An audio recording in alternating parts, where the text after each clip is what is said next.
É impressionante como, em alguns momentos, a nossa vida não nos basta. A realidade não nos basta. Tudo nos sufoca, tudo tem um poder de atrofiar as nossas esperanças. É como se nós estivéssemos impossibilitados de nos resolver com a vida que nós temos. E aí a gente começa querendo inventar outras. Aliás, a arte é isso, né? O artista é alguém altamente capacitado em criar mundos paralelos. Porque o artista, ele cria um mundo paralelo quando o mundo dele não lhe basta. Mas aí você poderia dizer, mas eu não sou artista, tá? E você tem a mesma necessidade. Mas talvez você não crie um mundo. Você visite os mundos que foram criados por outros, que tiveram uma sensibilidade mais aguçada que a sua, que a minha. Por isso que nós precisamos de arte, né? O tempo todo nós estamos, de alguma forma, buscando um elemento na vida, no mundo criado, que nos ajude a suportar o momento presente. Algumas pessoas buscam isso nas drogas, até escrevi sobre isso. Escrevi. É por não suportar o peso da realidade que nos refugiamos temporariamente no que nos faz esquecê-lo. Alguns se embriagam, outros se drogam, alguns se apaixonam, alguns poucos rezam. Eu opto por me aconchegar com livros, fé, música e amigos. No fundo, todos nós temos um pouco sede de conto de fadas, essa vida perfeita. Todos nós temos sede de um felizes para sempre. E porque temos a sede do felizes para sempre, a gente incorre nisso que o meu amigo disse. Como é difícil enfrentar a realidade de que acreditar que o outro pode nos entregar a felicidade é um erro. Sim, o nosso encantamento com o conto de fadas nos coloca na perspectiva de um amor muitas vezes romantizado, que nos põe para acreditar que nós vamos encontrar todas as felicidades, todas as delícias em alguém. Nós vamos conseguir encontrar a felicidade numa outra pessoa, aquela pessoa vai chegar na nossa vida e vai nos inundar de sentidos, de sentido, de motivos. Claro, os outros sempre trazem coisas boas para nós, ou não. Podem trazer coisas desagradáveis. O fato é que todas as vezes que nós temos um encontro com alguém que provoca em nós esse encantamento, de alguma forma a gente cria uma expectativa de que a gente vai ficar mais feliz porque aquela pessoa chegou. Mas nem sempre, e o meu amigo tem razão, nem sempre os que chegam estão até sabendo dessa expectativa que nós estamos julgando sobre ele. Aquele que chegou só chegou para participar, mas ele não chegou para carregar o ônus de nos fazer felizes. Ele não chegou e nem tampouco ele assinou um documento com a gente de que a partir de agora a nossa felicidade dependerá dele ou dela. Não. Só deveria existir o encontro. A gratuidade do encontro. E o que vai acontecer depois que nós estamos juntos, nós não temos controle. Pode ser que seja uma amizade para a vida inteira, pode ser que seja uma amizade temporária. Sim, porque às vezes nós temos isso, né? Tudo que a gente vai viver, a gente vai com aquela ânsia de que será eterno. Não é. Não é eterno. Nós somos insuficientes. Tudo em nós termina, tudo em nós acaba, até quando nós nos empenhamos e fazemos de tudo para ir até o fim. E a gente precisaria até ter essa simplicidade do desprendimento, né? Eu acho interessante que no cristianismo nós somos convidados a viver um desprendimento evangélico que passa pela pobreza material também, de você não ser propriedade das coisas, mas é também uma pobreza no bom sentido, né? Um despojamento de expectativas. O outro chega à minha vida, mas eu não quero julgar sobre ele todas as expectativas de que ele me fará feliz, de que ele será isso, de que ele será aquilo. Não. Como eu dizia, nós sempre temos o formato perfeito na nossa cabeça, as nossas idealizações. Então a gente acabou de fazer uma amizade e a gente já está pensando que aquela amizade vai ser para a vida toda. Às vezes não é. Existem pessoas que passam pela nossa vida para cumprir uma missão. Não são para ficar. Elas não passaram para ficar. Não é que elas estão passando sabendo que não ficarão.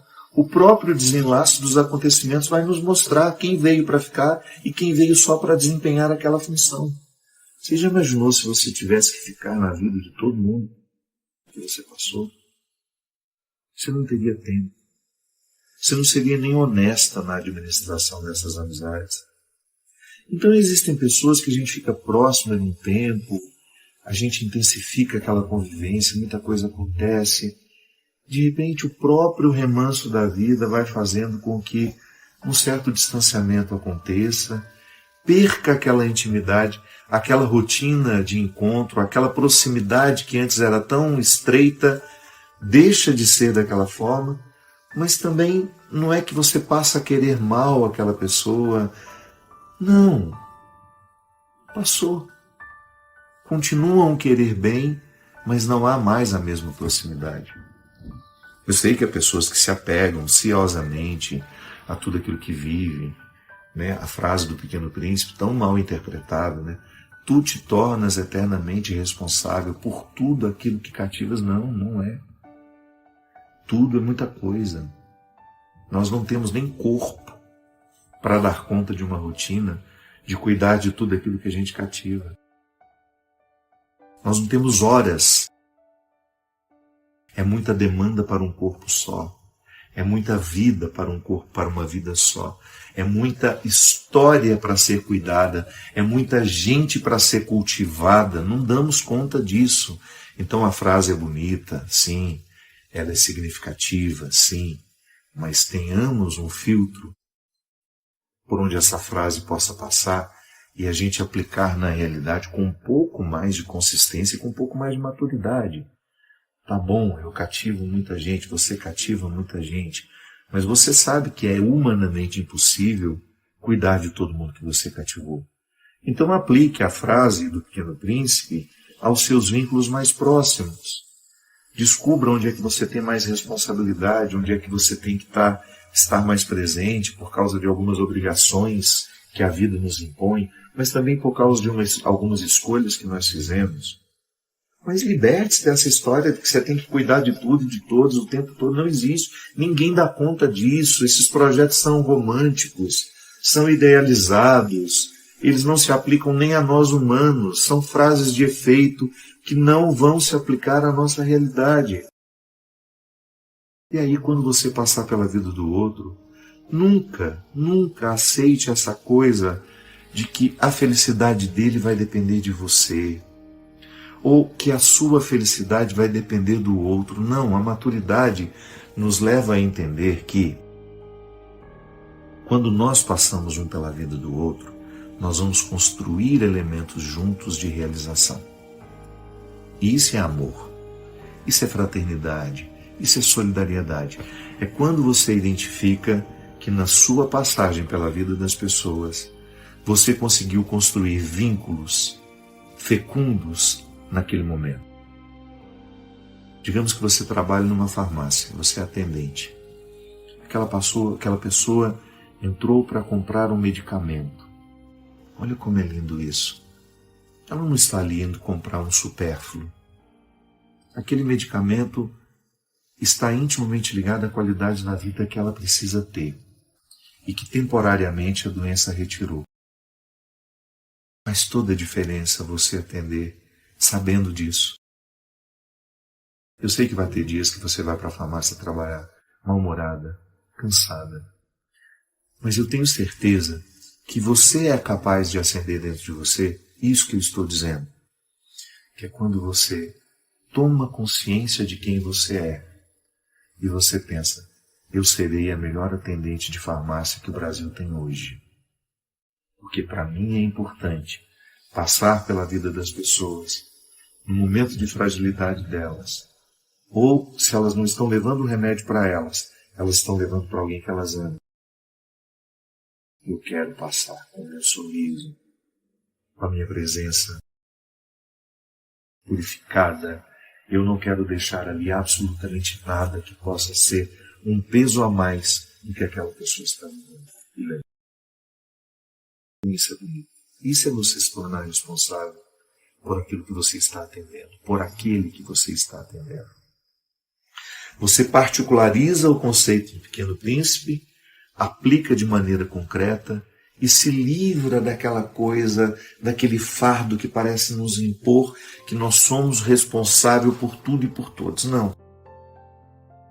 Não devemos passar pela vida um do outro com essa pretensão de que nós vamos fazer o outro feliz ou que ele vai nos fazer. Esse dever é pessoal, é um dever de casa. É igual trabalho em grupo. Não adianta você entrar no grupo e querer que o grupo te entregue o resultado. Não. Mesmo porque a aprendizagem não vai depender do seu nome no trabalho e nem tampouco da nota comunitária que o professor dará. O trabalho é para nos fazer aprender um conteúdo. Um dia esse conteúdo vai lhe fazer falta. Mesmo que os outros tenham feito o trabalho e colocado o seu nome. É um dever de casa, do qual nenhum de nós pode se livrar.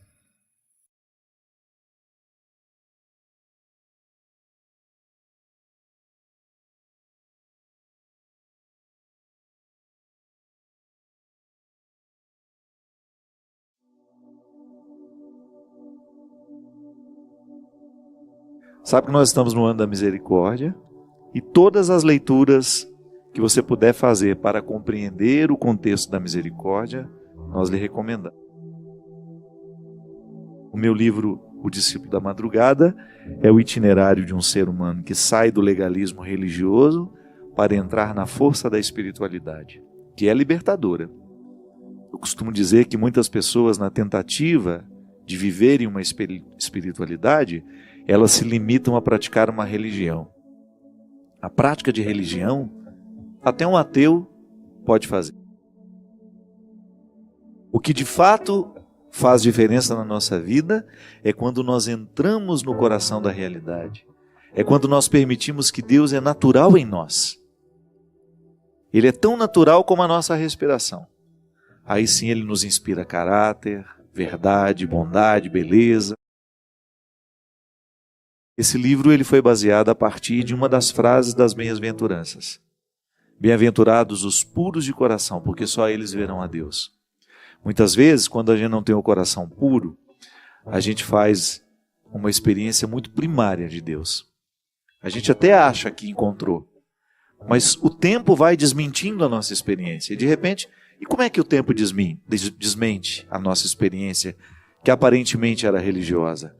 Quando você percebe que não há sustento, quando você não consegue ser motivado por aquilo que você considera religião.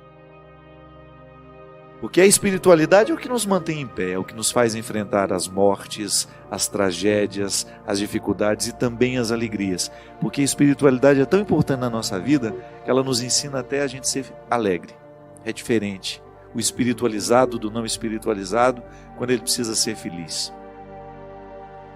São muitas formas que você tem de buscar essa compreensão da misericórdia na sua vida. A Canção Nova, junto com a Obra de Maria, também está oferecendo a você uma oportunidade de ir à Terra Santa, ver de perto tudo isso, fazer uma experiência do misericordioso lá, através do acampamento de Pentecostes.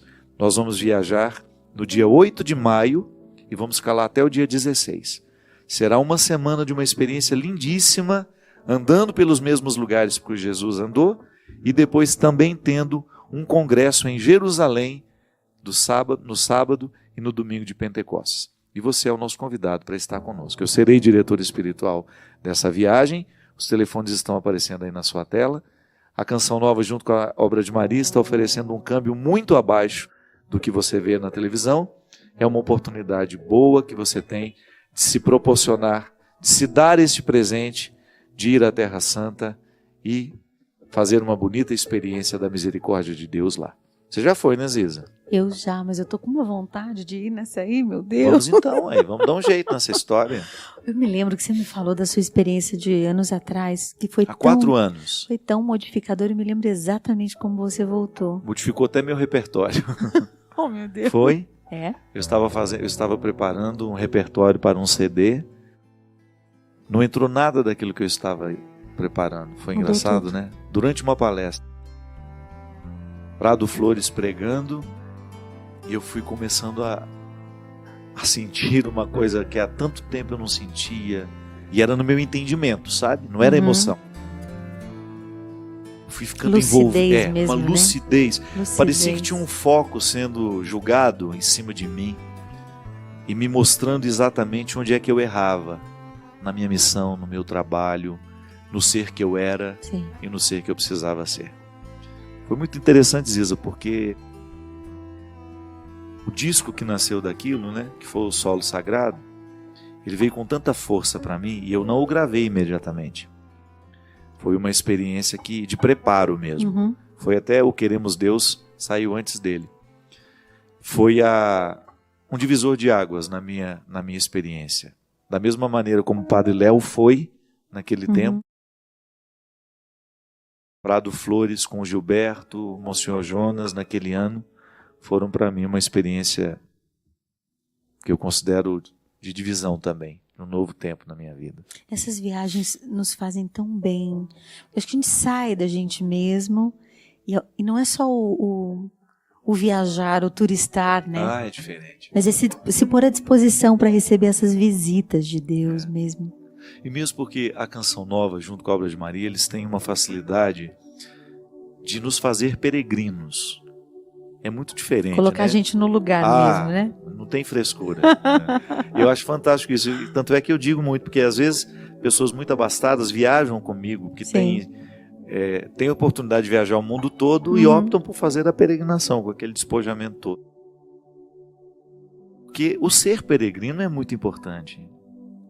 Só conhece a Terra Santa quem vai com espírito peregrino Como mesmo. peregrino. Senão, eu tenho o testemunho de algumas pessoas que foram, conheciam Israel e quando voltaram dentro de um contexto de peregrinação, fizeram uma experiência totalmente diferente daquilo que haviam experimentado anteriormente, só na viagem. A minha diretora está falando que meu cabelo está bagunçado. Tá ou não? O produtor melhorou? Deixa eu jogar a franjinha. Obrigado, Bia, querida. Você é muito especial. Ziza, fala para mim. E agora? O que você vai fazer? E agora, José? E agora, José? Eu estou muito feliz que é a primeira vez que eu estou aqui na TV Canção Nova, aqui na Terra Sagrada da minha gravadora. A mãe desse garoto, né? Que é a mãe, né, desse menino. Não, a mãe é você. A Canção Nova é a avó. É verdade. A mãe é você. Tu é o padrinho, eu sou a mãe, Canção Nova é a avó, ok? É a primeira vez. Para mim, eu tô considerando mesmo como lançamento oficial hoje, colocando para todo mundo em casa, para o Brasil todo, para onde a gente está conseguindo chegar. E o livro vai ser lançado quando? Ai, meu Deus do céu, gente, ele fica me provocando. Você acha que a Ziza tem que começar a escrever também? Ah lá. Uma vergonha isso. Sim, escreverei. Desse ano não passa, gente. É promessa para mim mesma. Então vai fazer bem para você e para nós. Vai sim. Eu já comecei a rascunhar, o Fábio pega muito no meu pé, o Padre pega muito no meu pé, mas vai sair. Então, agora é trabalhar, cantar. Já tô por aí Vamos cantando. ter oficina Vivas em que lugares para as pessoas que querem participar? Ó, para conhecer tudo da Oficina Viva e também de onde a gente vai estar andando com o Projeto Segredos, com a Tour Segredos, é entrar no site da Oficina Viva ou no meu. Mas a oficina, os cursos que a gente estava falando agora há pouco, eles vão acontecer em São Paulo, que a nossa sede em São Paulo é no Mosteiro de São Bento, aonde acontece a Oficina Viva, o curso ali, o SEB. Que beleza, hein? Dentro do mosteiro? Um privilégio. Que privilégio, meu Deus. Apadrinhada pelos beneditinos de forma O maravilhosa. que a gente faz para ser querido por eles? Ai, meu Deus. Mandou um cartãozinho. Quem é o Faz uma abade lá? visita. Dom João, quero aproveitar e mandar um Ô, beijo. Dom João, Dom gosta João. de mim também, precisa me Beijo, receber Dom de vez João, em quando. querido. Ele é meu padrinho da Oficina Viva O dentro senhor do podia mosteiro. gostar de mim para vez em quando eu passar uma noite aí, Meu passar Deus um do dia céu. com vocês. Pois vamos, eu te levo, te apresento pessoalmente, ô Dom Ah, mas João. às vezes ele não vai gostar de mim, eu só gosto de você, então. Olha lá. Sou pessoa boa, eu mando minha carteira de vacinação, tá em dia. Oh, meu Deus. Dom João, acolhe esse menino lá, por favor. Você sabe, agora falando sério, eu tenho um fascínio por mosteiro, que é uma coisa impressionante. Sério? Eu sei que eu não tenho vocação para viver lá dentro, mas ele me fascina. Aquela vida austera, rígida. aquela cela, aquele despojamento. Primeiro porque eu já tive uma experiência disso na minha vida. O meu noviciado foi muito austero, a gente vivia um tempo muito parecido com a vida dos monges. A gente acordava às 4h30, 5 da manhã, enfim, um horário que nem Deus está acordado, mas a gente ia rezar nessa hora. E eu ficava impressionado de ver, com o passar do tempo, Ziza, porque era pesado no dia a dia. Sim. Trabalho e oração, durante 1 ano e meio, trabalho e oração, como vivem os monges. Ora et labora. Sem ir em casa, sem receber visita. Claro, eu tinha visitas, mas com muito mais restrição. Impressionante como essa vida me chama a atenção. E agora é interessante que nos últimos retiros que eu tenho pregado, tenho trabalhado muito a partir de Santo Antão, a vida monástica. Ainda hoje eu estava lendo Thomas Merton, ele dizendo que tudo que a gente precisa para ser feliz já está em nós. Está em nós. Esse é o princípio monástico também, né? De estar na sua cela que é você mesmo, você próprio, e viver com nada, né? E você não o tem... menos possível. Justamente, você fala isso, me emocionei até nesse momento, que alguém te fala, que um amigo, não sei qual é o padre que te disse isso. O Martim, que me disse que rico não é aquele que tem muito, mas rico é quem precisa de muito pouco para ser feliz. Para ser feliz. O monge é uma... Isso. Eu celebrei lá com as irmãs do Mosteiro de São João, em Campos do Jordão. Eu vi no seu Snapchat. Os doces que emagrecem, Sim, né, elas são danadinhas. Quando for lá em Campos do Jordão, ela tem uns biscoitinhos de brigadeiro que são emagrecedores. Diz que emagrece muita gente na região da cintura. Deus está vendo. É uma beleza.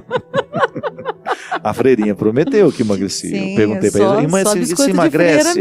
Ela, aquele sorriso mais lindo do mundo. Muito, padre, emagrece. Biscoitinhos de nata também, que tiram culotes das mulheres, impressionante. Mas eu estava vendo, é claro que elas têm problemas, é claro que não é uma vida fácil lá dentro. Não é nada fácil. Não é nada fácil, é difícil a convivência entre elas, como em qualquer lugar que existe projeto de santidade, as pessoas que se levam a sério têm dificuldade umas com as outras. Sim. E vão lapidando isso no dia a dia. Mas eu fiquei pensando, meu Deus, que vida bonita essas pessoas optaram por ter. Porque é um despojamento que nos desconcerta. Porque quando eu preciso passar pela experiência do despojamento, ele me faz bem. Sim. Quando eu venço as primeiras horas do desconforto, que você chega, nossa, não tem aquilo que eu esperava, não tem os recursos que às vezes eu acho que eu preciso para ser feliz, e de repente... É bem isso, né? De repente você não tem, o seu celular fica 3 dias sem funcionar, e você funciona perfeitamente. A gente viver sem. É interessante quando a gente observa que quando a gente se desapega de alguma coisa, a gente diz para essa coisa, você não me domina mais, né? O desapegar é dizer para esta coisa, agora sou eu que estou te dominando e não você me dominando. Então, muitas vezes a gente tem dificuldades de soltar, porque a gente não tem muita noção do quanto esses apegos nos dominam, nos definem, nos aprisionam. Isso que é o bonito. Às vezes eu olhava a vida das monjas e dos monges, eu pensava que era Deus que obrigava eles a viverem daquele jeito. Eu pensava, gente, mas Deus é brabo demais. Como que é isso? Vai dormir 7 da noite, acorda 2 da manhã, come pouco, tudo magrinho, não entendi. E só com a maturidade, devagarinho, eu fui observando que era uma escolha livre em viver com quase nada e ser mais livre ainda por isso. É uma escolha. Então, especialmente... Ele escolhe não ter, né? Escolher não ter. Ele não pôde Exatamente. ter, ele escolheu não ter. E o quanto isso nos deixa mais livres e mais seguros.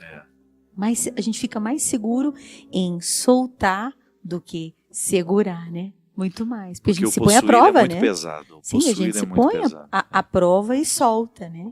E solta. Mas eu estava te mas dizendo, você tá falando que São Paulo. Isso. E em São José dos Campos também, que é a nossa sede, o escritório da Oficina Viva é em São José dos Campos. E esse ano o nosso curso passa a ser num terreno salesiano, na Paróquia Sagrada Família, ali do Padre Silvio. Queridíssimo Padre Silvio, Demais. faz um trabalho lindo, querido pelo povo. Estou né? bem feliz, assim, não adianta, a gente roda, Você tá bem roda, roda. hospedada, viu? Tô com beneditinos, os salesianos, e no Rio de Janeiro também tem Oficina Viva, e ali a nossa sede, nosso lugarzinho onde a gente vai estar esse ano, é ali na Paróquia Cristo Redentor. E onde fica, Em Ipanema, pertinho do Arpoador. Nossa, gente, mas ela tá muito mal localizada no Rio de Janeiro. Nosso Senhor tem dado, assim, mimos. Eu falo que ele muito Agora, dá e muito cobra também, mas viu? sabe o que é interessante? Quando você tem uma situação assim, uma boa localização, facilita a vida de todo mundo, né? De quem quer participar. Sim. Porque sim. se você tem um lugar mais central, você proporciona Sim. a facilidade do deslocamento. Então, esse ano a gente está em São Paulo, Rio de Janeiro e São José dos Campos. Nós já estivemos em Belo Horizonte, em Brasília, em Porto Alegre, isso nesse curso continuado. Eu ia todos os meses para essas cidades. Você faz um roteiro de itinerante, então. Sua disciplina muitas tem sido pessoas essa. me pediram para voltar para Brasília, para BH, para Porto Alegre, mas esse ano, como eu também tenho que priorizar o lançamento do DVD e com o trabalho da Tour Segredos para o Brasil todo, fora do Brasil também, como eu já comecei agora na Itália, então a gente ficou com 3 cidades só, mas graças a Deus a oficina está tendo mais professores também, vamos crescendo devagarinho nesse trabalho. Então, o que eu vou fazer agora? O que é agora? Cantar muito, dar muita aula e escrever o livro, né, Padre? Escrever um livro. Porque tem muita bem-aventurança aí que merece ser partilhada. Sim, se Deus quiser. Ziza, eu acho que o testemunho é o que há de mais arrebatador na vida de um evangelizador. Quando você tem a oportunidade de contar a outro o que Deus fez em você. Uma coisa é você fazer discurso para o outro, tentar convencê-lo pela força do argumento. Sim. Pela força do argumento. Qualquer pessoa cria habilidade para isso e faz. Agora, uma vida que merece ser contada, não pode ficar. É o que Jesus dizia, né? Porque às vezes a gente tem a tentação de pensar que essa vela que ele fala que não pode ficar debaixo da mesa é uma coisa bonita. Não é não. Muitas vezes o que ele quer que a gente tenha coragem de mostrar é aquilo que foi um dia muito penoso para nós e que por acaso hoje está interessante de ser visto. E que precisa, né? Para que todo mundo tenha esperança. É isso, né? Que ilumina. Para que o outro se sinta, meu Deus, ela também passou por isso. Eu acho que isso é o que mais tem me impelido a ouvir Quanto mais verdadeiro pedido. a gente se torna, mais as pessoas estão interessadas em prestar atenção no que a gente diz. E porque nada pode ser mais verdadeiro, né? Que a dor, que o sofrimento, que o abandono, que a luta. Então você ter a oportunidade de escrever o que foi que Deus fez em você, eu acho que é de muita valia. Prometo, gente, promessa aqui na TV para o país inteiro, ok? Vamos trabalhar isso. Escreverei, pode deixar. Mas e que segredos são esses? Me fala. Esses segredos. Por que você quis dizer, colocar esse título? Eu tinha tanta coisa para contar, eu tenho tanta coisa para contar, para escrever, mas não cabe num DVD. Então eu entendi que, como você teve a visita de Deus no dia de Pentecostes lá na Terra Santa e teve uma lucidez através de uma palavra, eu acredito muito que as pessoas que assistirem, elas vão entender os próprios segredos delas mesmas, porque eu não vou conseguir contar todos. Quantas pessoas às vezes me perguntam assim, como foi levantar, Ziza? Como foi começar a vida de novo? Como foi começar do zero de novo? Como foi reconstruir tua história de mulher, tua história artística, tua história de família? Eu não consigo contar isso tudo. Então eu acredito na força poética do DVD. Que a poesia é um cobertor grande e que consegue acolher e aquecer muita gente e muitos espaços da gente mesmo. Então, eu acho que a poesia do DVD vai contar os segredos, mas enquanto quem estiver assistindo não estiver conectado consigo mesmo, que esse é o convite, não vai perceber. Mas como você dizia ontem para mim, né? Emocionado ouvir, porque você se conectou também, você estava atento ali àquele momento de lucidez, que é uma graça de Deus, que eu acho que é isso que eu peço a Deus, assim, que as pessoas se contem os próprios segredos e entendam, se deem tempo, se deem respiração quando escutam e quando assistem, né? Para mim, o título é perfeito, porque apesar de ter visto toda a nudez da sua alma ali, continuou tudo em segredo. Porque você conta, mas você não banaliza o que conta. Não. Isso é muito sagrado. Eu tinha que ser mariana, né? Tinha que ser silenciosa de alguma maneira. E eu acho que é isso. Acho que é por isso que eu escolhi o título Segredos, porque tem tantos aí, meu Deus do céu. Mas tem coisas que não se dizem. Não. A gente faz a experiência de contemplar. Né? Porque quando eu tenho uma realidade na minha vida, você experimenta isso também. Quando você tem um fato que é difícil demais de ser visto pelos olhos, então não é para ser dito, né? Contempla só, espera que o tempo revele. Isso. Às vezes nós temos uma ansiedade muito grande de desvendar todos os mistérios, de compreender tudo de uma vez. Não, a vida perde a graça quando a gente age assim. O bom é você recolher uma pedrinha por devagar. E vai andando aos poucos. Senta, contempla a paisagem. Não tenha pressa em chegar. Os apressados não percebem a beleza do percurso. Não. E está aqui. Não dá para ver correndo, percurso né, padre? Bonito, não. Não Tem dá, que ver né? com calma. Tem que ver com muita calma.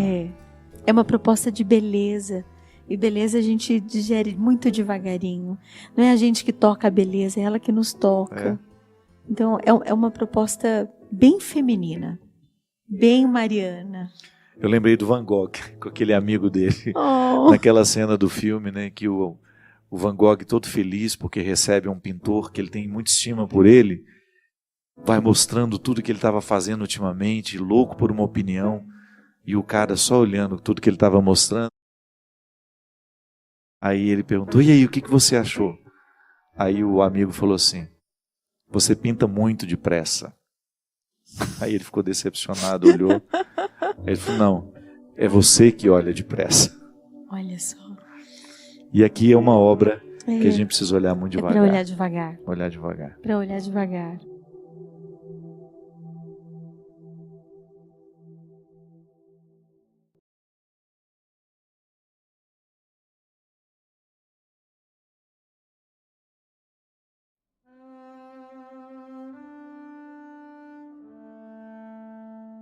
Padre, sabe quando se sente que não se fez as melhores escolhas porque sempre permitiu que os outros fizessem por você e que precisa inaugurar um novo tempo? Sabe quando já descobriu há algum tempo as razões dessas escolhas e tudo o que precisava saber para não cair na armadilha delas novamente? Ou ainda que tem razões concretas para estar indiferente, sem forças, mas que sempre conseguiu se apegar a um detalhe que lhe fizesse ressurgir das cinzas e agora parece que não vê? Pois é, querido padre, em lágrimas e com vergonha lhe digo, estou assim. Não estou doente, ninguém morreu, tenho saúde, emprego, família, mas estou em uma fase de não atitude. E isso está me matando por dentro. Nunca tive o alicerce emocional de uma família. Tive todo o material necessário. Sempre acreditei que formaria esse alicerce em uma família que ainda não chegou e nem sei se vai chegar. Mas hoje já sei, de verdade, as raízes mais profundas devem mesmo ser lançadas à luz do Evangelho, onde o divino só pode agir em nós à medida que nossa humanidade trabalha com atitudes certas, incertas e até erradas, mas que agindo está aberta à transformação. Sabe quando a razão diz levanta e anda, porque tem possibilidades, novos parâmetros e a capacidade de fazer toda uma vida valer a pena e não ser vivida de qualquer jeito? Que pode andar sozinha, fazer as próprias escolhas, porque tudo um dia lhe ensinaram foi uma leitura mais fácil e não real de Deus? Então, padre, parece que perdi a força da ação e acho que assim Deus não age em mim. Acho que até teria forças para começar de novo, uma nova faculdade, um novo começo. Desta vez por prazer, quem sabe? Mas sinto muito medo. Sei de muitas das minhas limitações e quando penso nelas, gosto de desistir. Gosto do que faço, mas tudo que envolveu essa escolha veio com um fardo muito pesado e que aumentou demais depois. Sabe quando descobre que ao lado de algumas pessoas você tem vontade e estímulo de ser melhor, e que pelos desencontros da vida nunca pôde ficar perto destas? E que por outro lado, o que tem perto e próximo são apenas as pessoas de sua própria família, e que por insanidade o que sente neste caso, é o seu pior lado? Onde perde as forças para tudo que se propõe, mesmo sabendo que o fundamental de tudo é uma decisão pessoal para a mudança, e agora sofro porque sei que parada não chego a lugar nenhum. Indiferença e omissão para mim é vivo morto. Então cansei. Sinto medo de começar de novo em áreas desconhecidas e muito fraca para tentar diferentes formas nas coisas antigas. Não sei se pode me dizer muito, mas pode me entender, padre? É engraçado quando em alguns momentos da nossa vida a gente passa por algumas crises em que tudo o que a gente construiu parece perder o sentido. Veja bem que isso não é uma realidade que acontece somente com quem se casou. Aqui você tem um exemplo muito claro de uma moça bem-sucedida profissionalmente e que num determinado momento entra dentro de um processo de crise e ela verdadeiramente precisa de ajuda. E mesmo porque neste momento eu tenho certeza que muitas pessoas passam pela crise, por essa crise de, depois de um determinado momento, de ter construído isso, de ter estudado, de ter escolhido, você começa a colocar em questão as escolhas que fez. Todos nós passamos por essa crise, de você num determinado momento da vida parar e pensar, meu Deus, o que foi que eu fiz da minha vida? O que foi que eu escolhi para mim? Onde é que eu amarrei o meu jegue, não é? Não tem aquela história? E é muito triste num determinado momento da sua vida você descobrir que você fez a escolha errada, que você não aproveitou a oportunidade certa. Chega um momento da nossa vida, minha gente, que nós vamos olhar para aquilo que a gente escolheu, para aquilo que a gente permitiu, para aquilo que a gente perdeu, para aquilo que a gente ganhou, que às vezes a oportunidade está brilhando diante de nós. Às vezes ela vem através de pessoas maravilhosas, de situações maravilhosas, a situação brilha diante dos nossos olhos, a gente não pega, passa. A vida cobra, não adianta. As escolhas de hoje serão cobradas no futuro e às vezes no futuro muito próximo. Aquilo que nós estamos escolhendo para a nossa vida hoje, isso vai ser consequência daqui a um tempo. E depois a gente vai ter que contabilizar isso no final. Da mesma maneira como brilha uma situação horrorosa, mas aparentemente atraente, nós pegamos, nós corremos atrás, a gente faz, e depois aquilo vira uma destruição para nós. Minha gente, a gente precisa tomar muito cuidado com esse processo de crise. Primeiro porque a gente corre o risco de ser injustos. Às vezes não é tudo que está errado. Às vezes é um detalhe. Mas nós estamos fazendo a leitura do todo a partir do detalhe. E esse é o cuidado que você precisa. Qual é o lugar, de qual janela desta sua casa, da casa da sua vida, você está olhando? Qual é a janela em que você se debruçou? É aqui que você vai começar a concluir que a materialidade da vida só tem sentido se ela estiver sustentada por uma espiritualidade. E amar é espiritual, não é verdade? Por mais que isso seja físico, a gente se abraça, a gente se beija, a gente se toca, a gente traz o outro para perto, a gente leva, a gente busca. O amor de um pai pelo filho, por exemplo, ele é físico o tempo todo. É o amor do deslocamento, eu levo o meu filho para a escola, eu busco o meu filho da escola. Mas isso tudo é motivado por um espiritual que está dentro de nós. É esta dimensão imaterial do amor que faz a gente viver a crise do jeito certo. É muito triste você encontrar pessoas trancadas em suas mansões e não tem um amigo que entra ali dentro para desfrutar daquela beleza, daquela riqueza. Se a gente está sem a estabilidade emocional, afetiva, espiritual, a gente não dá conta de atribuir sentido a tudo que a gente construiu materialmente. É assim que a gente explica, minha gente, a infelicidade de pessoas riquíssimas e que não tem sequer um amigo para entrar dentro da casa e desfrutar do prazer que ela tem. Qual é a contradição aqui? Eu busquei, eu realizei, mas agora não tenho com quem dividir o que eu encontrei, o que eu realizei. Porque, olha gente, vou testemunhar isso para vocês, isso eu experimento na minha carne. Por aquilo que eu vejo, por aquilo que eu sinto. O pior não é estar em crise. O pior é você não ter alguém com quem você possa dividir a sua crise. Essa é a pior de todas as crises. É você reconhecer que diante dos seus problemas, das suas dificuldades, você está só. Você não tem a quem recorrer. É engraçado, né? A gente encontra pessoas que suportam muito bem a pobreza material e que vivem tranquilamente sendo pobres. Agora, se falta a riqueza afetiva, a riqueza espiritual, não sobra nada da gente. Podemos ter um aparato de coisas, de sucesso, de reconhecimentos em torno de nós, mas se a gente não tem alguém para olhar nos nossos olhos e nos dizer, olha, parabéns pelo sucesso, alguém que você sabe que verdadeiramente está vivendo aquele momento com você, a crise se estabelece e ela se torna definitiva dentro de nós. A maior pobreza que nós podemos viver na vida é esta: eu olhar para o meu telefone, ver 200, 300 contatos, mas eu não reconhecer em 200, 300 contatos alguém que eu possa ligar para chorar, para contar a minha dificuldade e saber que do outro lado eu vou encontrar alguém com uma palavra que vai verdadeiramente me ajudar a viver a dificuldade da vida. A solidão, minha gente, é uma das coisas mais doídas que nós podemos enfrentar na vida. Quando você não tem mesmo para quem você deixar a sua herança, né? E não é só a herança material, não. Eu estou falando essa coisa de você emprestar o sentido para alguém. Você ter alguém do seu lado que você cuida. Alguém que está do seu lado que cuida de você. Essa experiência mútua do cuidar e ser cuidado, isso é profundamente realizador na vida de uma pessoa. E é isso que faz falta. É isso que vai gerando crise, é isso que vai gerando tristeza. Quando você percebe que o seu mundo está vazio. Ele tem uma boa estrutura material, ele tem uma boa estrutura de realizações, mas falta a melhor de todas elas, que é a realização afetiva.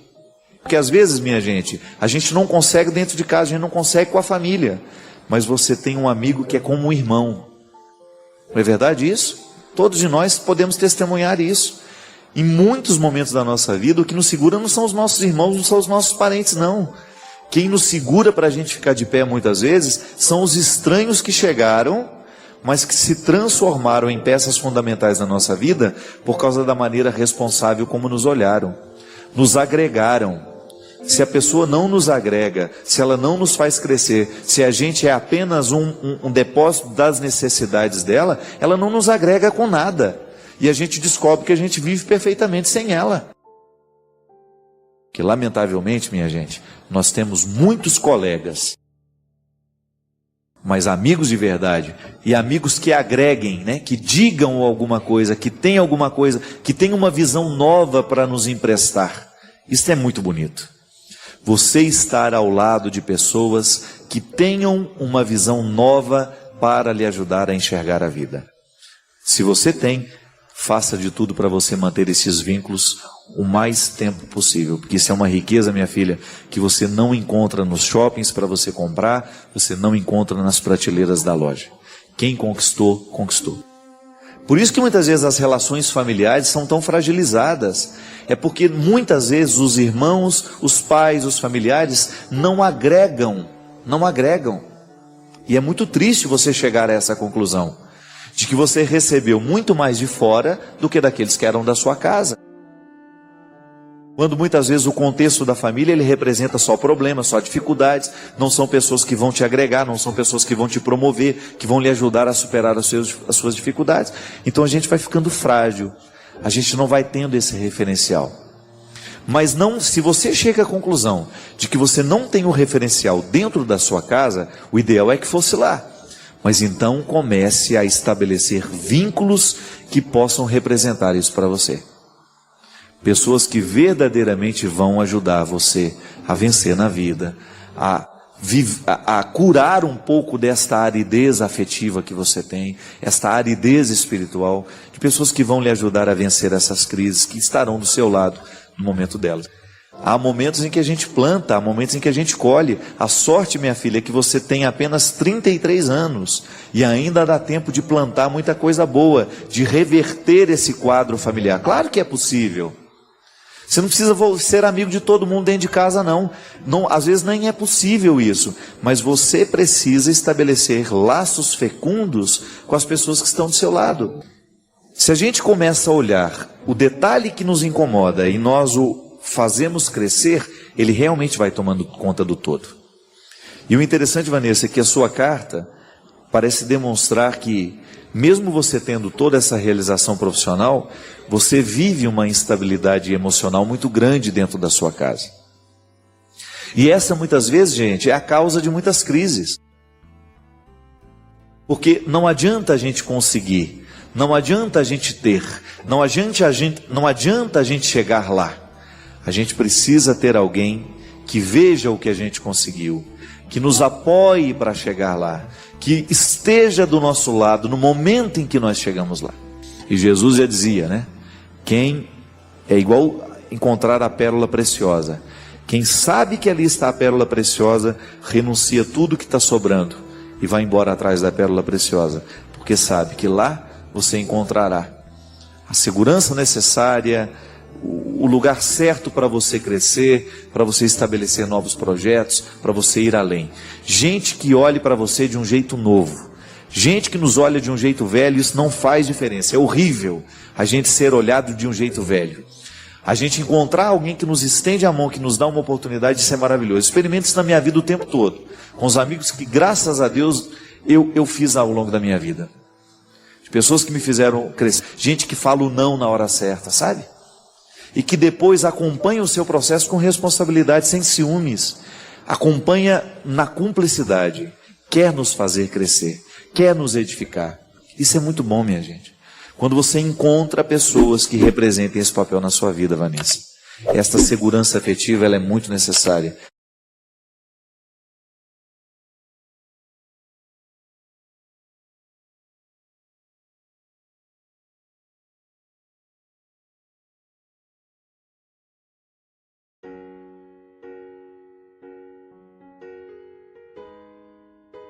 Todos nós, de alguma forma, já experimentamos a força que uma voz tem dentro de nós.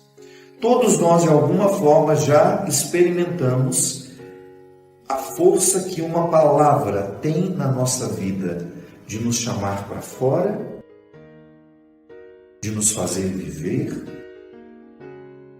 mas também de nos fazer morrer. De entrar dentro de um sepulcro e ficarmos ali sepultados, esquecidos de que a vida está esperando por nós. Todos nós aqui, em algum momento, já experimentamos ouvir essa voz que nos chama. Que, na verdade, não nos chama de fora, ela sempre nos chama de dentro. É interessante, vou falar de uma maneira mais simples para a gente não ficar perdido. Toda vez que você me diz alguma coisa, entre mim e você, há um filtro natural, que é o da minha história. Às vezes você está me dizendo alguma coisa a partir de um sentido que faz todo o sentido para você. Mas quando chega em mim, não repercute, porque não fez sentido para mim. Você fala de uma maneira especial para mim, mas quando aquilo chega, não me toca. Por quê? O filtro da minha história não me permitiu. E o que é o filtro da minha história? As minhas vivências podem colocar dentro de mim uma incapacidade de perceber o que de bom você está me dizendo. São os meus obstáculos interiores. Às vezes eu posso muito bem interpretar o que você está me dizendo, que é muito bacana, que é muito bom, a partir de uma dúvida que sempre esteve dentro do meu coração, de uma insegurança que não me permite chegar ao que é bom daquilo que você está me dizendo.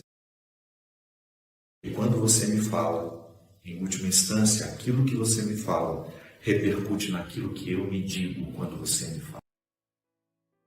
Sim, eu neste momento estou dizendo a você. Mas a palavra só vai ter efeito se aquilo que eu estou dizendo encontrar uma repercussão na sua capacidade de dizer a você mesmo. Se engana em pensar que o que você está ouvindo está sendo apenas dito por mim. Sim, quando eu digo alguma coisa que faz sentido para você, a sua alma, que é livre de todo pecado, de todo exagero, de todos os seus excessos, ela grita: é isso mesmo, acorda! Acorda, porque você precisa ouvir isso. A repercussão daquilo que um padre diz, daquilo que um pastor, daquilo que um amigo, porque um amigo tem tanta autoridade sobre nós. Uma pessoa que nos ama tem tanta autoridade sobre nós quando nos diz alguma coisa. Por que repercute? Porque você, lá no fundo do seu coração, identificou aquela voz como pastoreira. Essa voz é pastora. O que significa pastor, gente? É aquele que protege o rebanho. É aquele que produz um estado, uma ambiência de proteção, de carinho, de cuidado. A voz do pastor tem o poder de me acalmar. A voz do pastor tem o poder de me assanhar. Sim, porque a paz cristã, ela é sempre inquieta. A voz do outro fala, chega dentro de mim, repercute e eu grito com aquela voz. É isso mesmo. Como se tivesse uma instância dentro de mim que não pode ser segurada quando a verdade chega em nós. Mas por que em alguns momentos a gente escuta aquilo que faz sentido e a gente não se rende? Porque estávamos com resistência. A gente ainda não estava preparado para aquela verdade. Por mais que a nossa alma tenha gritado, nós ainda não éramos suficientemente livres para acolher o bom da palavra que estava chegando, o bem da palavra que estava chegando em nós. Jesus, bom pastor, será sempre para nós um modelo de paternidade, de maternidade, de amizade, de vínculo matrimonial. Por quê? Jesus, bom pastor, nos recorda que toda vez que nós amamos alguém, nós temos que dedicar a essas pessoas palavras que pastoreiam a alma. Nós precisamos, a partir da nossa autoridade afetiva, dizer o que o outro precisa escutar. É por isso, minha gente, que às vezes os nossos relacionamentos ficam tão capengas, porque a gente foge dos enfrentamentos, a gente foge de dizer o que precisa ser dito. Quantas vezes nos nossos relacionamentos a gente não amadurece, a gente se cansa, a gente termina e poderia ter continuado, poderia ter dado muitos frutos. Por quê? Porque a gente não viveu o exercício da palavra que pastoreia. Padre Fábio, escutei essa semana na internet que Deus odeia o pecado e também o pecador. Num vídeo em que uma pessoa fazia uma abordagem sobre este tema. Mas desde pequena eu aprendi que Deus é amor, que não tem ódio nenhum no coração dele, e que por isso ele mandou seu filho para morrer por nós numa cruz. Como é que ele pode odiar todos os seus filhos? Minha filha, você deve ter entendido errado. A palavra de Deus, ela nos fala, ela nos leva a entender que Deus tem uma profunda rejeição pelo pecado, mas não pelo pecador. Eu sei que é uma diferenciação difícil de ser feita. Na verdade, a distinção ela é muito difícil. Como é que eu posso dizer que eu odeio o pecado do Christian, mas não o odeio como pessoa? Não é difícil de entender isso? Porque você tem as suas atitudes erradas, e eu corro o risco de confundir você com suas atitudes. E essa é uma diferenciação interessante. A pessoa não é só aquela atitude. E é por isso que a gente precisa distinguir. Deus me ama de maneira incondicional. Ele não muda de ideia. Ele não muda de ideia porque eu deixei de ser uma pessoa boa, não. Não posso nem dizer, Deus não ama mais o Papa do que ama o que está preso, o que cometeu um crime. Não, essa teologia não existe. O que acontece é que nós podemos dizer que aquela pessoa que está vivendo o crime do pecado corre o risco de não perceber mais o amor de Deus. Não é que Deus deixou de amar, é que aquela pessoa começou a colocar barreiras para não sentir o amor que recebe. Aí então vem o empecilho do pecado. Por isso Deus odeia o pecado, porque Deus não tolera qualquer coisa que venha impedir que o ser humano conheça o seu amor. O grande empenho de Deus em tornar-se conhecido na história é para que a humanidade seja beneficiada com o mistério da sua misericórdia e do seu amor.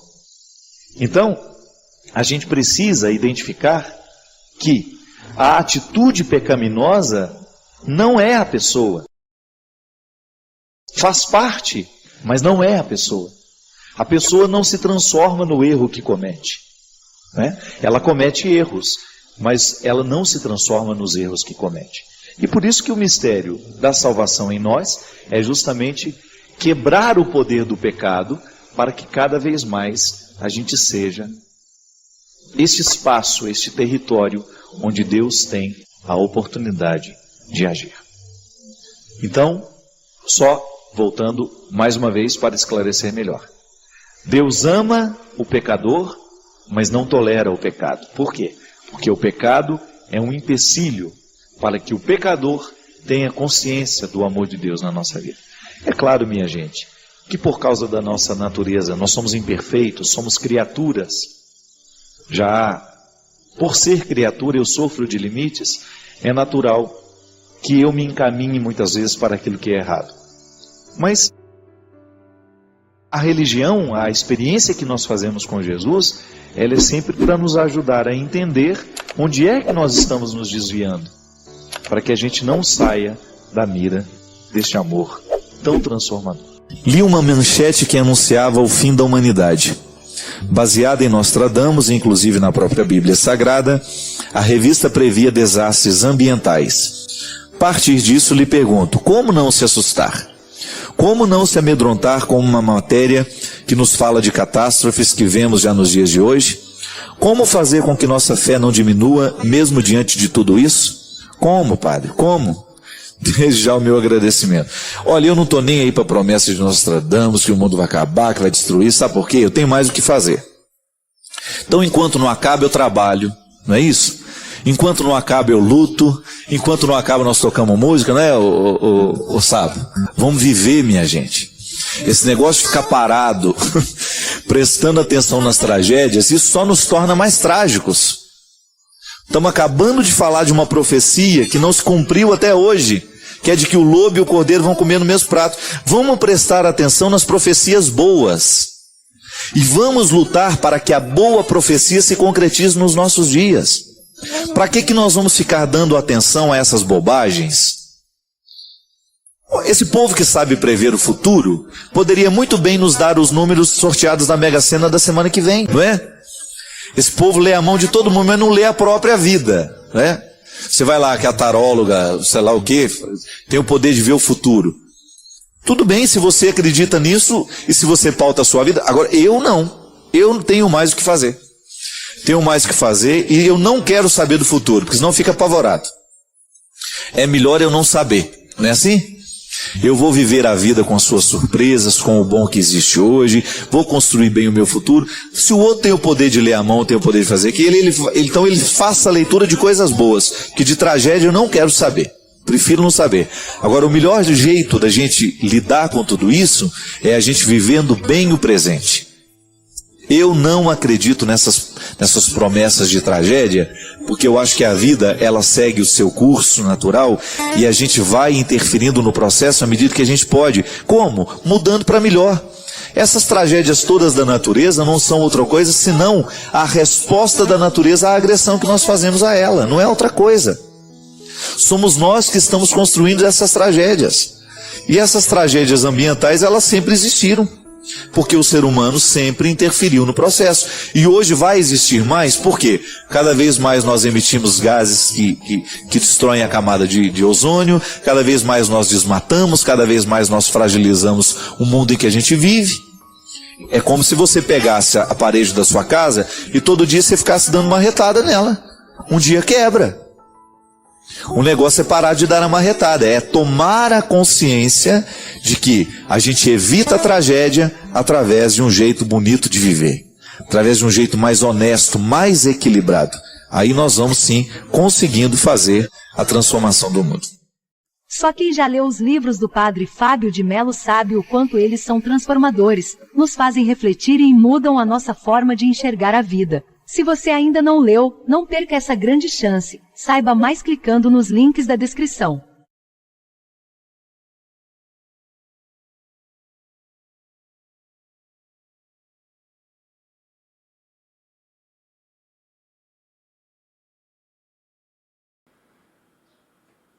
Ficar até o final de um vídeo desses exige muito mais do que atenção, exige disposição interna. E se você teve isso, eu só posso te dizer que você está no lugar certo. Deixa aí, se você quiser, nos comentários a sua cidade, o seu país, e dá uma olhadinha na descrição, dá uma explorada nos links aí, que com certeza você vai achar algum material que vai te ajudar. Valeu, um grande abraço e até o próximo vídeo. Tchau, tchau!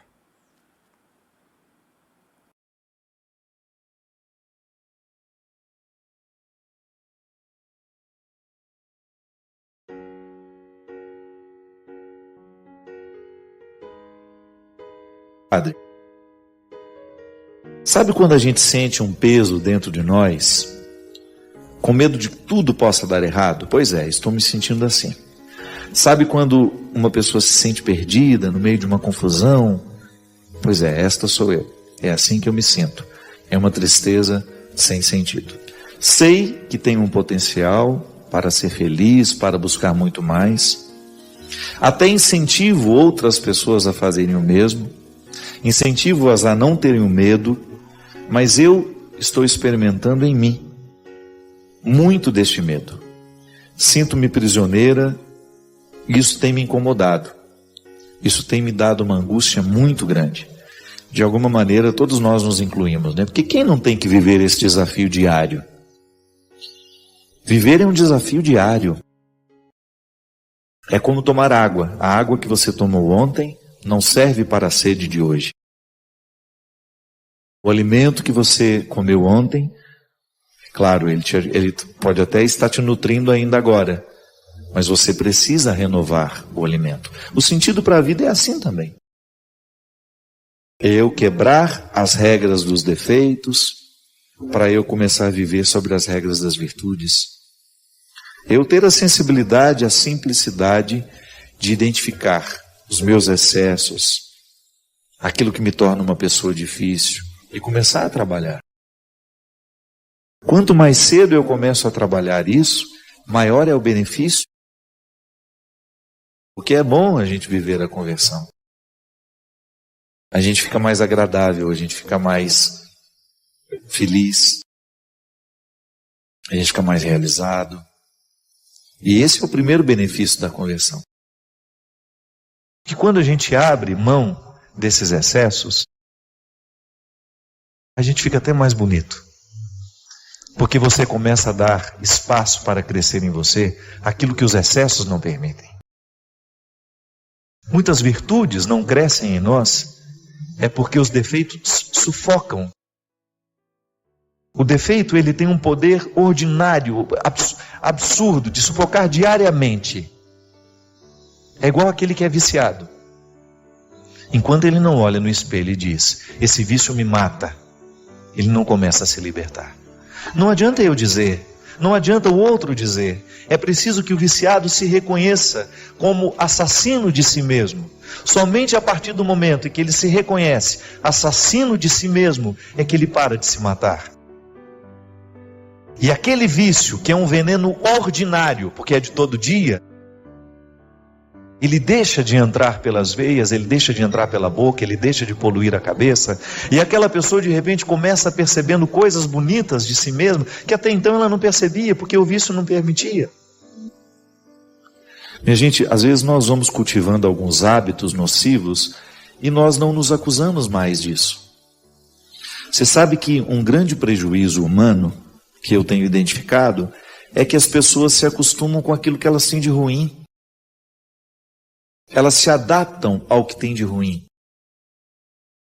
Elas perderam a capacidade de ficarem indignadas, como eu estava dizendo. Às vezes, não consegue recrutar o que tem de melhor em si mesmo. Vai ficando abatido, é isso. Esse não é um problema só seu não, minha filha. Todos nós, se não cuidarmos, nós vamos perdendo o referencial da realidade, do que de fato nós precisamos fazer. Para quê? Fazer para alcançar o melhor de nós. Isso é conversão. Quando eu perco a capacidade de me indignar com aquilo que existe de ruim na minha ambiência, eu perco o poder de transformar. É a indignação que me move na direção da mudança. É um prejuízo que nós não podemos mensurar. Quando um ser humano se acostuma com os defeitos que tem. Porque às vezes as pessoas, elas se esquecem de permitirem que Deus transforme o coração delas. Às vezes transforma só o aspecto exterior. Mas e o coração? Que é esse que me faz ser diante do outro. É esse que faz com que eu esteja na promoção do outro, no amor, na tolerância. Às vezes as pessoas não olham nos olhos umas das outras. Às vezes nós vamos alimentando um temperamento difícil, pesado. E a gente diz que está convertido. Ou que está em processo de conversão. Tá bom? Mas que processo é esse que não acelera a nossa simplicidade, a nossa leveza? Que conversão é essa que não me torna uma pessoa mais leve para os outros? Que conversão é essa que não me arranca da arrogância? É o primeiro sinal, minha gente, de quem se diz religioso. Porque é o fruto da espiritualidade em nós. Eu não me sentir melhor que ninguém. Eu olhar nos olhos dos outros sem ter a pretensão de que sou melhor que eles. Sabe? Se eu sou um bom chefe, não tem problema ser duro. O bom chefe costuma ser duro, exigente, mas nunca arrogante. Exigente, mas nunca intolerante. Exigente, mas não insuportável. E eu tenho a oportunidade de escolher ser uma resposta positiva ou ser uma resposta negativa. Eu posso ser uma resposta evangélica, aqui, baseada nessa palavra, ou eu posso ser uma resposta profana, que não tem nenhum compromisso com a sacralidade da vida, das pessoas. Eu posso ser uma resposta cristã, que vai favorecer bons relacionamentos de amizade, relacionamentos fecundos, amorosos. Você pode ser uma resposta positiva como marido na vida da sua esposa, na vida dos seus filhos. Você poderá ser na vida do seu esposo, dos seus filhos, dos seus irmãos. Você levantou da cama, você começa a ser uma resposta para o mundo. Isso é interessante. Quando eu percebo que um sacrifício, um gesto de renúncia, vai me ajudar a quebrar o poder das regras dos defeitos. Porque um ser humano que vive adaptado aos seus defeitos, um ser humano que vive sob as regras dos seus defeitos, ele é insuportável. Ele é difícil no trabalho, ele é difícil dentro da família, ele é difícil nas relações amorosas que ele vai viver. Por quê? Porque ele é um porco espinho, né? Está sempre pronto para jogar os seus espinhos nos outros. O que fazer quando o passado não quer passar? Sofri uma traição e não tenho conseguido mais me reerguer. Sandra, minha filha, o passado não passa quando a gente fecha a porta para que ele não vá embora. Né? Toda vez que nós insistimos em martirizar dentro de nós uma experiência negativa, ela não vai passar. E a gente sabe, o tempo é o melhor remédio que nós podemos viver e experimentar e administrar em nós. A dor que me acometia tanto anteontem, a minha preocupação que estava me tirando o sono anteontem, à medida em que eu vou triturando isso, mastigando, administrando do jeito certo, colocando, primeira coisa, a gente tem que fazer aquilo que a gente pode, não é? Se tem alguma coisa me preocupando, a primeira coisa, o que eu posso fazer para diminuir essa preocupação? Existe alguma coisa de concreto que eu possa fazer? Não, tá. Você tem uma dor, uma traição. Você já foi lá no traidor devolver o lixo dele? Será que você tem alguma coisa engasgada, qualquer coisa que você precisa resolver dentro do seu coração, jogar fora, através de palavras, um choro, sei lá? Alguma atitude sua que possa diminuir essa sensação de desconforto? A gente precisa fazer. É a mesma coisa a preocupação. Quando algo me preocupa e eu descubro naquela preocupação o que eu posso fazer para diminuir o efeito dessa preocupação na minha vida e faço, então eu começo a resolver, abrir as portas para que esse passado comece a passar. Não é? Porque senão nós vamos represar a experiência que não valeu a pena, nós vamos segurar dentro de nós o evento, o acontecimento que nos machucou, que nos lesou, e aí a gente vai viver um processo contínuo de lesões e de machucados, porque a lembrança, o rancor, o ressentimento, eles só provocam novas feridas dentro de nós. Eu nunca vi alguém ficar curado guardando ressentimento. O que é o ressentimento? Ressentir. É sentir várias vezes. É como se você pegasse uma gilete e ficasse passando ela em cima do mesmo lugar da pele. Nunca vai cicatrizar. E o corte vai ficando pior. Porque você vai lesando a pele, vai lesando, vai lesando, vai lesando, vai lesando. Você vai perdendo a oportunidade de viver a cicatrização. Não é assim? Você já observou que quando começa a cicatrizar, dá uma coceirinha? Não é assim? A cicatrização provoca uma sensação de coceira, né? Dentro de nós é a mesma coisa.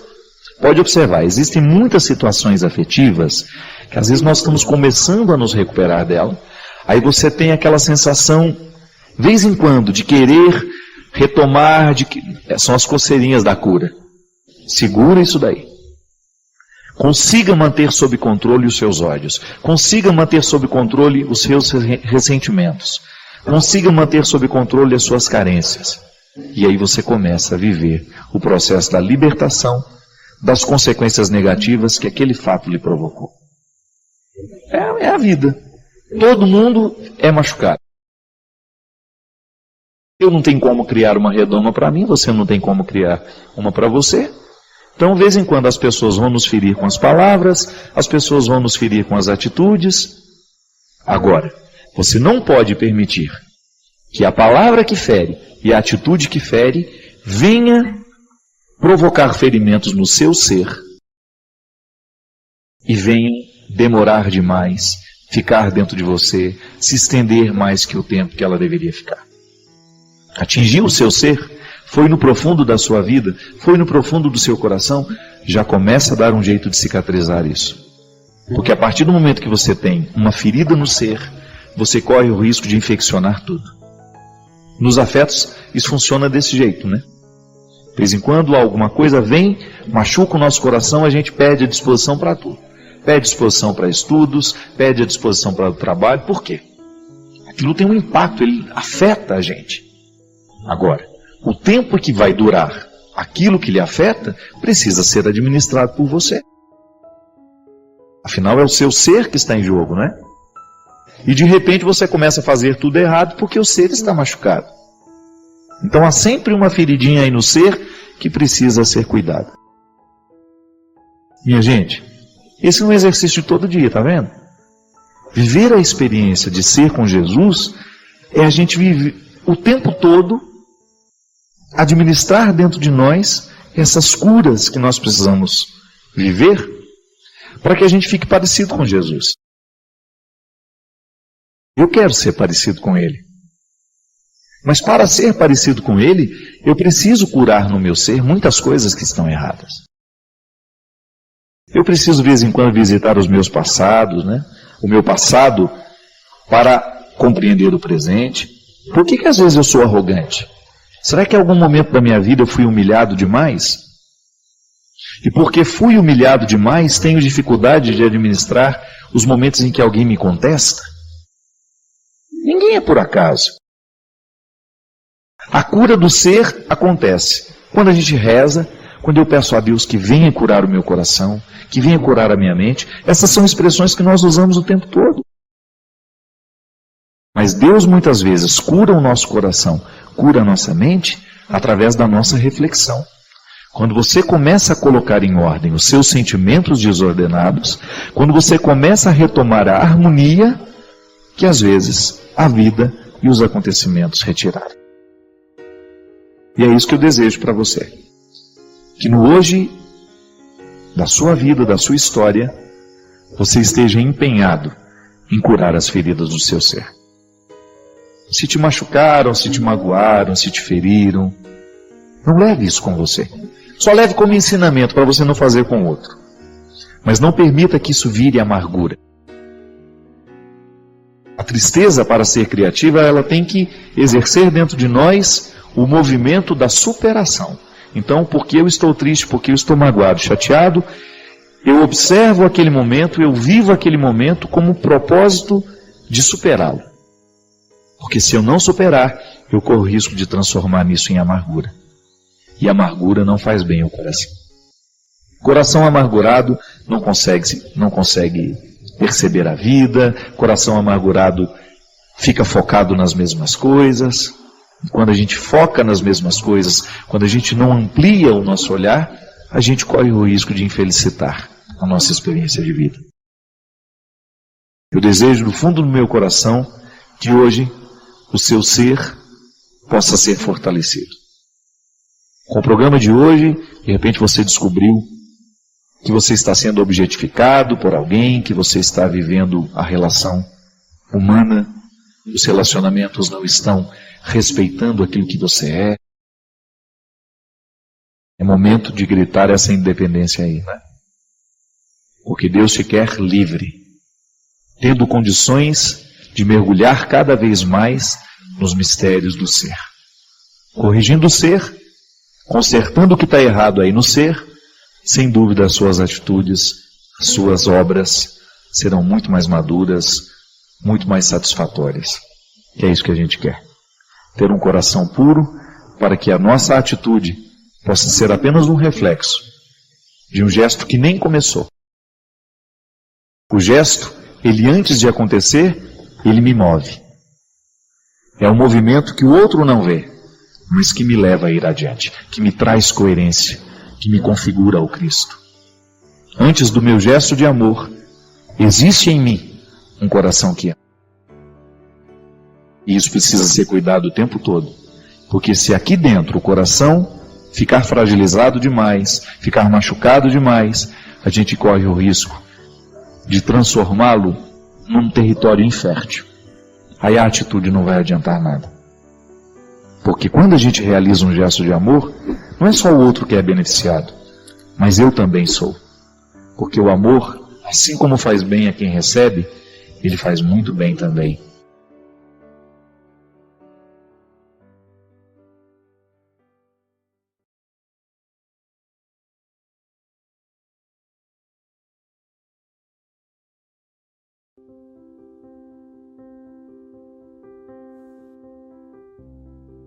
É como você se acostumar a um emprego onde você não cresce, onde você não precisa recrutar a sua inteligência, você fica repetindo a mesma coisa, aí você olha que uma pessoa muito menos preparada que você realizaria aquela função perfeitamente. Está na hora de você ir embora.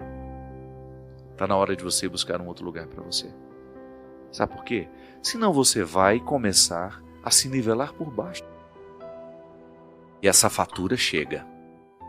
Pode ser que hoje você esteja acostumado, o contexto lhe te anestesiou, Mas vai chegar um momento que você vai se cobrar: meu Deus do céu, por que eu não tive coragem de fazer a minha mala e partir em busca de uma realidade que me exigisse mais?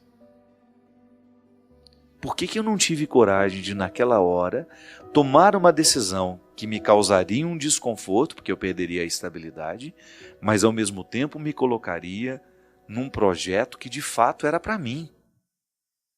Aí você vai sentir que você vai ser mais exigido do ponto de vista intelectual e naturalmente você vai sentir-se mais confortável do ponto de vista emocional. Quando nós temos a acomodação do processo intelectual, você começa a nutrir silenciosamente uma insatisfação emocional. Você sabe por quê? O ser humano sabe que pode. Você sabe que pode. Hoje, conversando com uma amiga minha, ela estava me dizendo, porque ela é empresária, ela trabalha não com um grupo muito grande de pessoas, mas ela fala assim: eu sempre tive muita habilidade de mandar os meus funcionários embora. Não é fácil, né? Já mandou alguém embora? Não quero ter esse desprazer, deve ser muito desagradável. Mas ela disse que quando ela identificava que um funcionário não correspondia mais ao que ela esperava, ela certamente teria de enfrentar o dissabor de despedir, ela começava a prestar atenção de maneira especial no que estava desestimulando aquela pessoa. E aí, quando ela chegava para a conversa, ela chegava toda otimista, ela não chegava metendo bronca, não. Ela começava dizendo assim: você tem percebido que você nasceu para muito mais do que aquilo que você faz? E se você não está desempenhando bem o seu papel, não é que você é incapaz, não. É que você não está estimulado. Você pode muito mais. Vá buscar um emprego melhor para você. Vá buscar um lugar onde você vá se exigir um pouco mais como pessoa e que naturalmente vai lhe dar uma satisfação, porque o que nos realiza é quando a gente tem a sensação de que a gente está crescendo. Diz que a pessoa ir embora feliz da vida. É um dom. É um dom de fazer o outro perceber que ele pode ser mais. Você faz isso com os outros? Você estimula as pessoas a serem mais? Ou você aproveita a acomodação para que elas fiquem escravizadas nos seus interesses? Você é capaz de se desafiar a querer mais para você? Ou você se contentou com o pouco que a vida lhe deu? Não estou dizendo que você será ingrato, que você vai jogar tudo fora, não. Eu estou apenas querendo que você olhe para você do mesmo jeito como Jesus nos olha. Aquela palavra dura, eu volto a dizer, aos fariseus e aos escribas, não é para humilhá-los, é para acordá-los. Nenhuma palavra de Jesus é para humilhar alguém, para que aqueles se sentissem piores do que eles realmente eram. Não, a palavra dura é para acordar o que está acomodado. Quanto mais acomodado está, mais dura tem de ser a palavra. Senão a gente não acorda. Você tem escutado? Você tem se percebido para saber se de fato você está no lugar certo? Tem medo de mudar? Tem medo de correr atrás daquilo que você pode se oferecer? Ou você se nivelou por baixo, se acomodou nas suas escolhas e está satisfeito esperando a morte? É muito triste isso. Eu preciso diariamente, por mais que eu já tenha conquistado os meus resultados intelectuais, eu preciso me desafiar. Emocionalmente, eu ainda não alcancei o equilíbrio que eu quero. Quero viver cada vez mais dono das minhas emoções. Não quero ser escravo dos meus sentimentos, das minhas iras, dos meus ódios, não. O processo de Deus para mim, o convite de Jesus para mim, é superar tudo aquilo que para mim é um contexto de hipocrisias. Eu quero ouvir essa palavra aqui e em nenhum momento pensar que Jesus está querendo me humilhar em público. Jesus está querendo é me acordar. Quanto mais dura é a palavra de Deus para nós, maior é o seu amor. Porque aquele que ama exige até a última gota, para que aquele que é amado chegue ao melhor de si mesmo. É isso que eu lhe desejo. Que Deus lhe desafie, que Deus lhe incomode, que Deus lhe grite essa palavra dura, para que você saia de todas as realidades, para que você rompa com todas as realidades que estão lhe aprisionando.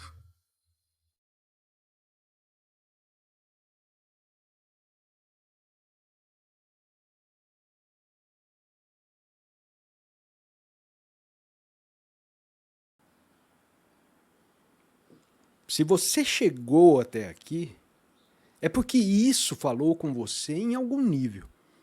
Comenta de onde você está ouvindo. Inscreva-se no canal, dá uma olhadinha nos links da descrição para ter mais reflexões. Porque, meu amigo, minha amiga, poucos fazem esse caminho até o fim. Valeu? Um grande abraço e até o próximo vídeo. Tchau, tchau.